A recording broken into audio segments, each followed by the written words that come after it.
Hello guys, welcome back to my channel. അപ്പം നമ്മൾ ഇന്ന് വന്നിരിക്കുന്നത് യമഹ XSR 155 അപ്പം ഒരുപാട് നാൾ കൂടിയാണ് ഞാൻ ഒരു വീഡിയോ ചെയ്യുന്നത്. അപ്പം നിങ്ങൾ എൻ്റെ ചാനൽ ആദ്യമായിട്ടാണ് കാണുന്നതെങ്കിൽ എന്നെ ഒന്ന് ലൈക്ക് ചെയ്ത് സപ്പോർട്ട് ചെയ്യുക. പോരാതെ ഇതുപോലെ ബൈക്ക് റിലേറ്റഡ് കണ്ടൻസ് ഇഷ്ടപ്പെടുന്ന ഒരാളാണെങ്കിൽ ഉറപ്പായിട്ടും നമ്മുടെ ചാനലൊന്ന് സബ്സ്ക്രൈബ് ചെയ്യുക.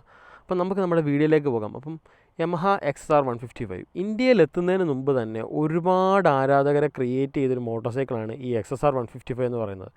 അതായത് ഇത് നമുക്ക് ഏകദേശം ഒരു 3-4 വർഷമായിട്ട് ഇന്ന് വരും നാളെ വരും എന്ന് പറഞ്ഞ് നമ്മളെ വെയിറ്റ് ചെയ്യിപ്പിച്ച് അവസാനം നമുക്ക് ഇന്ത്യക്കാർക്ക് വേണ്ടി യമഹ ഈ ഒരു മോട്ടോർ സൈക്കിൾ ലോഞ്ച് ചെയ്തിരിക്കുന്നു. അപ്പോൾ ഗൈസ്, ഇന്ന് നമുക്ക് ഈ ഒരു ബൈക്ക് റിവ്യൂനായി തന്നിരിക്കുന്നത് ഭാരത് യമഹ തിരുവല്ലയാണ്. അപ്പോൾ നിങ്ങൾക്ക് ആർക്കെങ്കിലും ഈ ഒരു ബൈക്ക് വാങ്ങണം, അതുപോലെ തന്നെ ടെസ്റ്റ് റൈഡ് ചെയ്യണമെന്ന് ആഗ്രഹമുണ്ടെങ്കിൽ അവരുടെ കോൺടാക്ട് നമ്പറും ഡീറ്റെയിൽസും ഞാൻ ഡിസ്ക്രിപ്ഷനിൽ കൊടുത്തിട്ടുണ്ട്. അതുപോലെ തന്നെ ഷോറൂമിൻ്റെ ലൊക്കേഷനും ഞാൻ ഡിസ്ക്രിപ്ഷനിൽ ആഡ് ചെയ്യുന്നുണ്ട്. അപ്പോൾ നിങ്ങൾക്ക് എന്തെങ്കിലും ഈ ഒരു ബൈക്കുമായിട്ട് സംബന്ധിച്ച് എൻക്വയറി ഉണ്ടെങ്കിൽ നിങ്ങൾക്ക് അവരെ കോൺടാക്ട് ചെയ്യാവുന്നതാണ്. അപ്പോൾ നമ്മുടെ ഈ ബൈക്കിൻ്റെ ലുക്കിൻ്റെ ഭാഗത്തോട് നോക്കിക്കഴിഞ്ഞാൽ അത്യാവശ്യം നല്ല ക്ലാസിക്കലായിട്ടുള്ളൊരു ലുക്കാന്ന് പറയാം. നമുക്ക് ഇതിന് വേറെ കുറേ ആക്സസറീസും കാര്യങ്ങളും ഒക്കെ വരുന്നുണ്ട്. അപ്പോൾ നമുക്കതൊക്കെ ആഡ് ചെയ്ത് കഴിഞ്ഞാൽ കുറച്ചുകൂടെ ബെറ്റർ ആയിട്ടുള്ളൊരു ലുക്ക് ഈ ഒരു വണ്ടിയുടെ ഭാഗത്ത് നിന്ന് കിട്ടും. അപ്പം നമുക്ക് നമ്മുടെ വണ്ടിയുടെ ഫ്രണ്ട് ഹെഡ്ലൈറ്റ് സെക്ഷൻ നോക്കിക്കഴിഞ്ഞാൽ ഒരു LED സെക്ഷനാണ് വരുന്നത്. അപ്പം ഇതിൻ്റെ വിസിബിലിറ്റി എത്രത്തോളം ഉണ്ട് എന്ന് ചോദിച്ചു കഴിഞ്ഞാൽ നമുക്കത് കൂടുതൽ പറയാൻ പറ്റില്ല. കാരണം ഞാൻ ഇപ്പോൾ ഈ ഒരു ബൈക്ക് ടെസ്റ്റ് ഡ്രൈവ് ചെയ്യുന്നത് നമ്മുടെ ആ ഒരു മോർണിംഗ് സെഷനിലാണ്. അപ്പം അതുകൊണ്ട് തന്നെ രാത്രിയിലെ വിസിബിലിറ്റി എത്രത്തോളം ഉണ്ടെന്ന് നമുക്കറിയാൻ പറ്റില്ല. എന്നിരുന്നാൽ പോലും പല യൂട്യൂബേഴ്സിൻ്റെ റിവ്യൂസിൽ പറയുന്നതെന്ന് വെച്ച് കഴിഞ്ഞാൽ നൈറ്റ് വിസിബിലിറ്റി അത്രയും പോരാ എന്നാണ്. ലുക്കിൻ്റെ ഭാഗം നോക്കുവാണെങ്കിൽ അത്യാവശ്യം നല്ലൊരു ലുക്ക് വരുന്ന ഒരു LED DRLോട് വരുന്ന ഒരു സെറ്റപ്പാണ് വരുന്നത്. ഇനിയിപ്പോൾ ഇൻഡിക്കേറ്റേഴ്സിൻ്റെ ഭാഗത്തോട് നോക്കുവാണെങ്കിലും അത്യാവശ്യം നല്ലൊരു ഇൻഡിക്കേറ്റേഴ്സാണ്. നേരത്തെ യമഹ കൊടുത്തുകൊണ്ടിരുന്ന ഒരു ഇൻഡിക്കേറ്റർ എന്ന് പറഞ്ഞു കഴിഞ്ഞാൽ നമുക്കൊരു ഹാലോജൻ സെറ്റപ്പായിരുന്നു. അത് വളരെ മോശമായിരുന്നു. എസ്പെഷ്യലി ആ ഒരു V3യുടെ കേസിലൊക്കെ നോക്കിക്കഴിഞ്ഞാൽ നമുക്ക് ആദ്യം ബൈക്ക് എടുക്കുന്ന ആൾ ചെയ്യുന്നതെന്ന് വെച്ച് കഴിഞ്ഞാൽ ആ ഇൻഡിക്കേറ്റർ റീപ്ലേസ് ചെയ്യുമായിരുന്നു. പക്ഷേ ഇപ്പോൾ അതൊക്കെ മാറ്റി നമുക്ക് ആ ഒരു LED സെറ്റപ്പ് തന്നെ വന്നിട്ടുണ്ട്. ഈ ഒരു മോഡലിന് നമുക്കൊരു ബ്ലാക്ക് USD ആണ് വരുന്നത്. നമ്മുടെ ആ ഒരു ബ്ലൂ വേർഷൻ ഒരു ഗോൾഡൻ USD വരുന്നുണ്ട്. നമ്മുടെ MDയിലൊക്കെ കണ്ടുവന്ന ആ ഒരു ഗോൾഡ് USD അത് കാണാൻ ഒരു രക്ഷയില്ലാത്ത ലുക്കാണ്. അപ്പോൾ ഞാൻ അതിൻ്റെ ഒരു ചെറിയ ക്ലിപ്സും കാര്യങ്ങളൊക്കെ ഈ വീഡിയോയിൽ ആഡ് ചെയ്യാം. ഇനിയിപ്പോൾ നമുക്ക് വണ്ടിയുടെ സൈഡ് പ്രൊഫൈലിനെ പറ്റി പറയുവാണെങ്കിൽ ഒരു കുട്ടി മോട്ടോർ സൈക്കിളാണ് നമുക്ക് തോന്നും. ഇപ്പം എൻ്റെ ഹൈറ്റ് എന്ന് പറഞ്ഞാൽ ഒരു 170 ആണ്. എനിക്ക് കംപ്ലീറ്റ് പ്ലാനറ്റ് ഫുഡ് കിട്ടുന്നുണ്ട്. MDയെ വെച്ച് നോക്കുമ്പോൾ കുറച്ചുകൂടെ ലോങ് ആയിട്ടുള്ളൊരു ബൈക്കായിട്ടാണ് എനിക്ക് ഫീൽ ആയത്. പക്ഷേ ഭയങ്കര നിമ്പിളാണ്. MDയെക്കാട്ടി ലൈറ്റാണ്. നമുക്ക് നല്ല രീതിയിൽ ഹാൻഡിൽ ചെയ്യാൻ പറ്റും. ഇനി ആ ഒരു ടാങ്കിൻ്റെ സെഷനൊക്കെ നോക്കിക്കഴിഞ്ഞാൽ അത്യാവശ്യം 3 പീസായിട്ട് തന്നെയാണ് വന്നിരിക്കുന്നത്. നമുക്ക് V3യിലൊക്കെ കണ്ടുവന്ന പോലെ V4ഉം V3യിലൊക്കെ കണ്ടുവന്ന ഒരു 3 പീസ് സെറ്റപ്പ് തന്നെയാണ് വരുന്നത്. അപ്പോൾ അത്യാവശ്യം നല്ല ബിൽഡ് ക്വാളിറ്റിയൊക്കെ കൊടുത്തിട്ടുണ്ടെന്നാണ് എനിക്ക് ഫീൽ ചെയ്തത്. അപ്പോൾ നമ്മുടെ ബൈക്കിൻ്റെ നമുക്ക് ആ ഒരു എക്സോസ്റ്റ് നോട്ടിൻ്റെ ഭാഗത്തോട്ട് നോക്കിക്കഴിഞ്ഞാൽ ആ V3യും MDയും ഒക്കെ സൗണ്ട് ചെയ്യുന്ന സിമിലർ സൗണ്ടിങ് ആയിട്ടാണ് ഈ ഒരു എക്സോസ്റ്റ് നിൽക്കുന്നത്. കാരണം ആ സെയിം എക്സോസ്റ്റ് തന്നെയാണ്. പക്ഷേ അതിന് ആ ഒരു കോട്ടിങ് മാറ്റിയിട്ടുണ്ട്. ഒരു പ്ലാസ്റ്റിക് കവർ കൊടുത്തിട്ടുണ്ട്. അപ്പോൾ കുറച്ചുകൂടെ ബെറ്ററായിട്ട് ആ ഒരു റെട്രോ ലുക്കിന് ഓക്കെ ആയിട്ടുള്ള രീതിയിലുള്ള എക്സോസ്റ്റാണ് ആ ലുക്കിൻ്റെ ഭാഗത്തു നിന്ന് വന്നിരിക്കുന്നത്.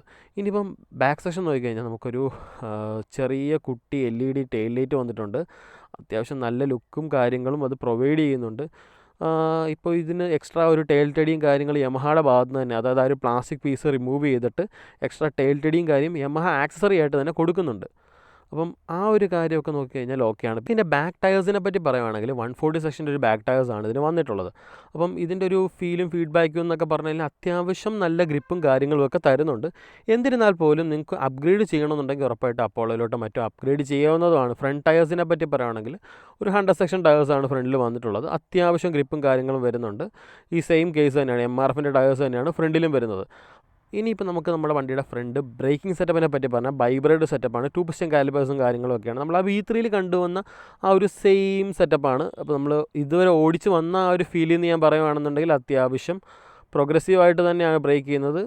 അധികം നമുക്കങ്ങനെ ഭീകരമായിട്ട് പവർ ഡെലിവറിയോ കാര്യമൊന്നും നമുക്ക് ഫീൽ ചെയ്യാൻ പോകുന്നില്ല. പക്ഷേ നമുക്ക് ഒരു ബിഗിനറാണ്, നിങ്ങൾ കോളേജിലൊക്കെ പോയി തുടങ്ങുന്ന ഒരാളാണ്, നിങ്ങൾക്ക് അത്യാവശ്യം നല്ലൊരു ബൈക്ക് വേണം, ലുക്കായാലും പവറായാലും അതുപോലെ തന്നെ മൈലേജ് ആയാലും അങ്ങനെ ഒരു ബൈക്ക് വേണം എന്നുണ്ടെങ്കിൽ നമുക്ക് ചൂസ് ചെയ്യാൻ പറ്റുന്നൊരു ബൈക്കാണ് XR 155 എന്ന് പറയുന്നത്.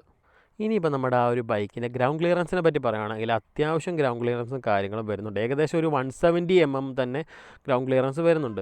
ഇപ്പം ഒരുപാട് പേരും പറഞ്ഞൊരു വിഷയമാണ് ഈ ഒരു എക്സ്പോസ്ഡ് ആയിട്ടുള്ള വയേഴ്സ്. അപ്പം ഇതൊക്കെ ഒന്ന് ഹൈഡ് ചെയ്തിരുന്നെങ്കിൽ കുറച്ചുകൂടെ ബെറ്റർ ആയേനെ ആ ഒരു പോർഷനിലെ ഒരു ഫീഡ്ബാക്ക് എന്ന് പറയുന്നത്. ഇപ്പം ഇനിയുള്ള കാര്യങ്ങൾ നമുക്ക് വണ്ടി ഓടിച്ചുകൊണ്ട് സംസാരിക്കാം. ഇപ്പം ഓടിച്ചുകൊണ്ട് സംസാരിക്കുന്നതിന് മുമ്പ് നമ്മൾ സീറ്റിൻ്റെ ഭാഗത്തോട്ട് നോക്കിക്കഴിഞ്ഞാൽ അത്യാവശ്യം കുഴപ്പമില്ല എന്നൊരു സീറ്റാണെന്ന് പറയാം. നമുക്കൊരു റൈഡറിന് ഓക്കെയാണ്.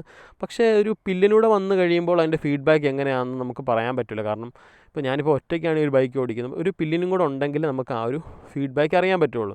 അപ്പം ബാക്കിയുള്ള കാര്യങ്ങൾ നമുക്ക് നമ്മുടെ വണ്ടി ഓടിച്ചുകൊണ്ട് സംസാരിക്കാം. അപ്പോൾ ഗൈസ്, ഇപ്പോൾ നമ്മുടെ വണ്ടിയുടെ ആ ഒരു റൈഡിങ് പൊസിഷനെ പറ്റി പറയുകയാണെങ്കിൽ അത്യാവശ്യം ഒരു പൊടിക്ക് ഫ്രണ്ടോട്ട് ലീൻ ചെയ്തായിരിക്കുന്നതെന്ന് പറയാം. കാരണം നമുക്ക് നോർമൽ റൈഡിങ് പൊസിഷൻ ഇങ്ങനെയാണെങ്കിൽ ഒരു പൊടിക്ക് ലീൻ ചെയ്ത് മുന്നോട്ടാണ് ഇരിക്കുന്നത്. ഇപ്പോൾ മീറ്ററിൻ്റെ ഭാഗത്ത് നോക്കുകയാണെങ്കിലും ഒരു നെഗറ്റീവ് LCD ഡിസ്പ്ലേ ആണ് വന്നിരിക്കുന്നത്. നമുക്ക് TFTയോ കാര്യങ്ങളോ ഒന്നും വന്നിട്ടില്ല. ഇപ്പോൾ നമുക്ക് V3യിലും MTയിലൊക്കെ കുറച്ച് ബെറ്ററായിട്ടുള്ള സ്ക്രീൻസ് കൊടുക്കുന്നുണ്ടെങ്കിൽ പോലും നമുക്ക് നിലവിൽ XRൽ ഇത് വന്നിട്ടില്ല. ബട്ട് ഇൻ ഫ്യൂച്ചർ ഉറപ്പായിട്ട് ഒരു അപ്ഗ്രേഡ് നമുക്ക് പ്രതീക്ഷിക്കാവുന്നതേ ഉള്ളൂ. ബ്രേക്കിൻ്റെ ഭാഗത്തോടെ നോക്കിക്കഴിഞ്ഞാൽ നമ്മൾ ഓൾറെഡി പറഞ്ഞ പോലെ തന്നെ വളരെ പ്രോഗ്രസീവായിട്ടുള്ള ബ്രേക്കിംഗ് ആണ്. ബിഗിനേഴ്സിനൊക്കെ പറ്റിയൊരു ബൈക്കാണെന്ന് തന്നെ പറയാം. അപ്പം ഉറപ്പായിട്ടും നിങ്ങളൊരു ബിഗിനറാണെങ്കിൽ നിങ്ങൾക്ക് ചൂസ് ചെയ്യാൻ പറ്റിയൊരു ഓപ്ഷനാണ് ഈ XR 155 എന്ന് പറയുന്നത്. കോളേജ് ഗോയിങ് സ്റ്റുഡൻസ് ആണ്, അത്യാവശ്യം സിറ്റി ട്രാഫിക്കിലൊക്കെ ഓടിക്കണമെന്നുണ്ടെങ്കിൽ പോലും നല്ലൊരു ഓപ്ഷനായിരിക്കും XR എന്ന് പറയുന്നത്. ഇനിയിപ്പോൾ നമ്മുടെ ബൈക്കിൻ്റെ ആ ഒരു ക്ലച്ച് ആൻഡ് ഗിയർ ബോക്സ് സെറ്റപ്പിനെ പറ്റി പറയുകയാണെങ്കിൽ അത്യാവശ്യം നല്ല സ്മൂത്താണെന്ന് തന്നെ പറയാം.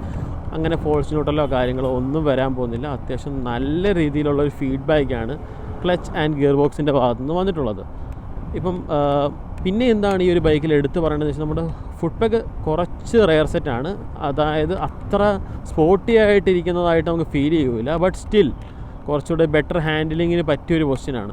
നമുക്ക് ആ ഒരു ഫ്രെയിം എന്നൊക്കെ പറഞ്ഞാൽ ഡെൽറ്റ ബോക്സ് ഫ്രെയിമൊക്കെയാണ് യമഹ XR 155ൽ കൊടുത്തിട്ടുള്ളത്. അതുകൊണ്ട് തന്നെ അത്യാവശ്യം നല്ല ഹാൻഡ്ലിങ് ഈ ഒരു ബൈക്കിൻ്റെ ഭാഗത്ത് നിന്ന് കിട്ടുന്നുണ്ട്. ഒന്ന് വലിച്ചെടുക്കണമെന്ന് വെച്ചാൽ ജസ്റ്റ് ഒന്ന് ത്രോട്ടിൽ ഓപ്പൺ ചെയ്താൽ മതി. വളരെ നൈസായിട്ട് വണ്ടി കയറുന്നുണ്ട്.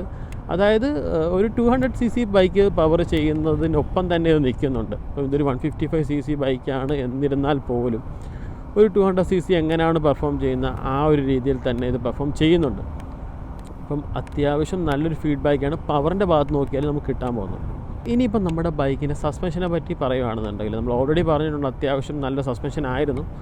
എന്നിരുന്നാൽ പോലും ബൈക്ക് ഓടിക്കുന്ന സമയത്ത് അത്യാവശ്യം റോഡിൻ്റെ ഇറഗുലാരിറ്റിയും കാര്യങ്ങളും എല്ലാം ബൈക്ക് ഹാൻഡിൽ ചെയ്യുന്നുണ്ട്.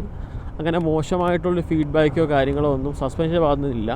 ബാക്ക് സസ്പെൻഷൻ്റെ ഭാഗത്തു നിന്നാണെങ്കിലും ഓക്കെയാണ്. റൈഡറിൻ്റെ ഭാഗത്തു നിന്ന് വരുമ്പോൾ ഓക്കെയാണ്. പില്ലിൻ്റെ കേസ് നമുക്ക് നിലവിൽ പറയാൻ പറ്റില്ല. കാരണം ഇപ്പോൾ നമുക്ക് ഈ ഒരു വീഡിയോ കാണുന്ന ആൾക്കാർ ഉറപ്പായിട്ടും കമൻറ്റ് ചെയ്യുവാണെങ്കിൽ ഇത് ബെറ്റർ ആയിരിക്കും. അതായത് ഓൾറെഡി ഈ ഒരു ബൈക്ക് യൂസ് ചെയ്തുകൊണ്ടിരിക്കുന്ന കസ്റ്റമേഴ്സ് ആരെങ്കിലും ഒന്ന് കമൻറ്റ് ചെയ്യുവാണെങ്കിൽ നമുക്ക് ബാക്ക് സീറ്റിൻ്റെ ആ ഒരു കംഫർട്ടിനെ പറ്റി അറിയാവുന്നതായിരിക്കും.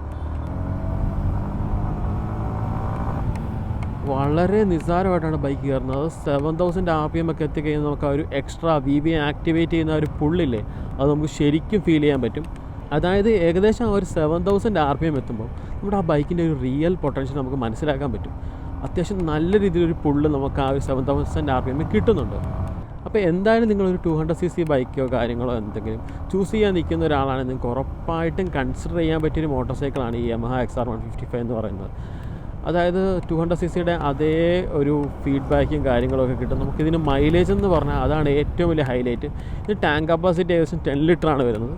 50+ മൈലേജ് ഉറപ്പായിട്ട് നമുക്ക് ഈ ഒരു ബൈക്കിൽ നിന്ന് കിട്ടുന്നുണ്ട്.